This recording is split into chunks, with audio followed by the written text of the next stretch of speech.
Hey, what's up, guys? So it's snowing in the mountains, so it's time to get fresh wiper blades on the Range Rover. I know you don't need me to show you how to put wipers on your car, but they are a little different on these, so I'm just going to show you the difference between the Range Rover wiper and a standard 26-inch wiper.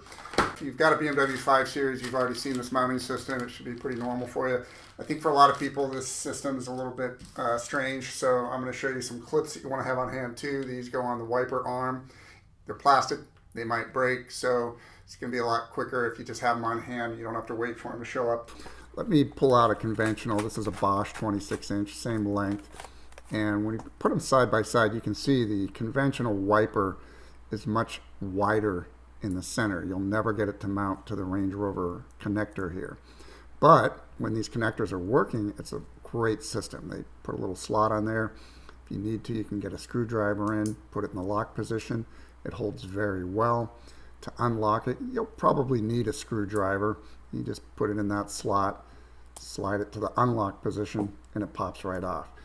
And here's what it looks like on the vehicle. So on the driver's side here, we can go ahead and lock the wiper arm up. Use a screwdriver in the slot, slide it to the unlock position. Sure enough, the wiper blade pops right off. And we can take our new blade with the crossbar toward the top, slide it into place, and we can lock the latch, and that's it. Worked out real well. Now on this vehicle on the passenger side, it had been a while and that latch did not want to move. So this is what would usually break, but I found that if I use the screwdriver and just turn it slightly from the base, the latch released. It was a little bit sticky, but the wiper did come out. And you can see I've got the new wiper sitting right there, so we can go ahead and snap that on again, the crossbar toward the top. And we'll use the screwdriver to shift the lock into place. If everything worked out for you, then you're done with this video. But if the connector breaks, and sometimes they do, what you'll need to do is you'll need to slide that center latch out. And notice that it allows you to squeeze the connector now. And that's going to be pretty important to be able to get it onto the wiper arm.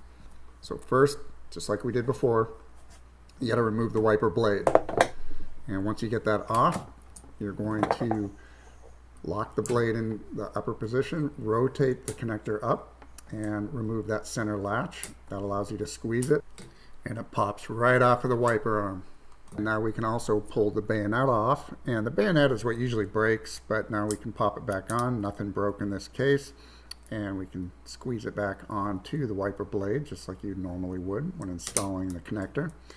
And you can see it rotates freely. Now we can put the center latch back into place, slide it all the way up into position, and now we're ready to mount our blade back on.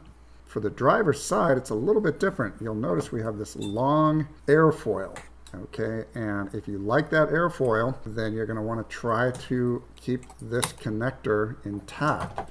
So to get it off, as you know, we have to remove that latch piece by sliding it down.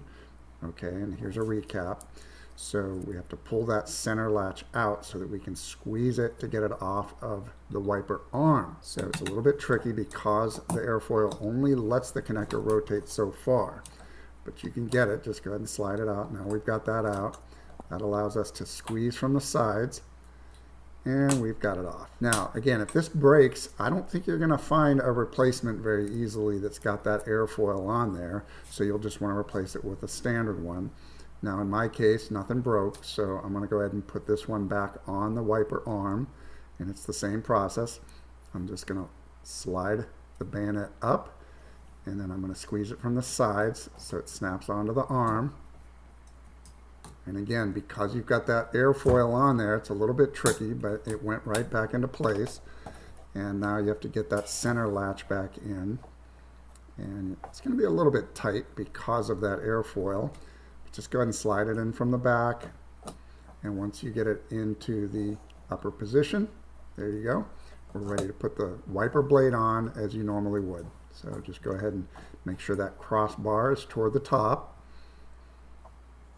And plug it into position, and everything's working. It's a great mounting system. It goes right on. Use a screwdriver to lock it securely in place. Great, you're almost done. Now you can just give a thumbs up and subscribe for future videos. And to help out anybody else trying to do this, please do share this video. Thanks for watching.